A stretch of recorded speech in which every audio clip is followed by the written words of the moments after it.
What's the best joke you know? A lot of people tell me I've got an addiction to brake fluid, truth is I can stop at any time. I've got one. This reminds me of the man who was driving down the road and his car breaks down near a monastery. He goes to the monastery, knocks on the door, and says, "My car broke down. Do you think I could stay the night?" The monks graciously accept him, feed him dinner, and even fix his car. As the man tries to fall asleep, he hears a strange sound.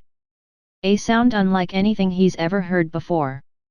The sirens that nearly seduced Odysseus into crashing his ship comes to his mind. He doesn't sleep that night, he tosses and turns trying to figure out what could possibly be making such a seductive sound. The next morning, he asks the monks what the sound was, but they say, "We can't tell you. You're not a monk." Distraught, the man is forced to leave. Years later, after never being able to forget that sound, the man goes back to the monastery and pleads for the answer again. The monks reply, "We can't tell you. You're not a monk." The man says, "If the only way I can find out what is making that beautiful sound is to become a monk, then please, make me a monk." The monks reply, "You must travel the earth and tell us how many blades of grass there are and the exact number of grains of sand. When you find these answers, you will have become a monk." The man sets about his task. After years of searching he returns as a grey-haired old man and knocks on the door of the monastery. A monk answers. He is taken before a gathering of all the monks.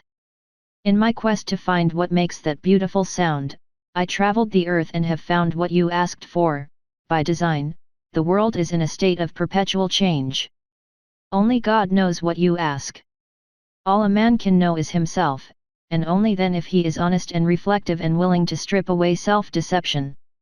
The monks reply, "Congratulations! You have become a monk. We shall now show you the way to the mystery of the sacred sound." The monks lead the man to a wooden door, where the head monk says, "The sound is beyond that door." The monks give him the key, and he opens the door. Behind the wooden door is another door made of stone. The man is given the key to the stone door and he opens it, only to find a door made of ruby. And so it went that he needed keys to doors of emerald, pearl, and diamond. Finally, they come to a door made of solid gold. The sound has become very clear and definite. The monks say, "This is the last key to the last door." The man is apprehensive, his life swishes behind that door. With trembling hands, he unlocks the door, turns the knob, and slowly pushes the door open. Falling to his knees, he is utterly amazed to discover the source of that haunting and seductive sound, but, of course, I can't tell you what it is because you're not a monk. Why do scuba divers fall out of the boat backwards? Because if they fell forwards they'd still be in the boat. This is a really dumb one but I love it. Two men are sitting drinking at a bar at the top of the Empire State Building, when the first man turns to the other and says, "You know, last week I discovered that if you jump from the top of this building, the winds around the building are so intense that by the time you fall to the 10th floor, they carry you around the building and back into a window." The bartender just shakes his head in disapproval while wiping the bar. The second guy says, "What, are you nuts? There's no way that could happen." "No, it's true," the first man says. "Let me prove it to you." He gets up from the bar, jumps over the balcony, and plummets toward the street below.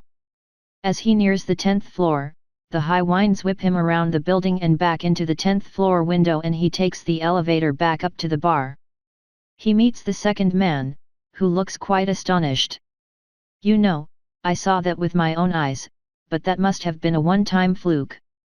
"No, I'll prove it again," says the first man as he jumps again. Just as he is hurtling toward the street, the 10th floor wind gently carries him around the building and into the window. Once upstairs he urges his fellow drinker to try it. "Well, why not?" The second guy says, "It works. I'll try it." He jumps over the balcony, plunges downward, passes the 11th, 10th, 9th, 8th floors, and hits the sidewalk with a splat.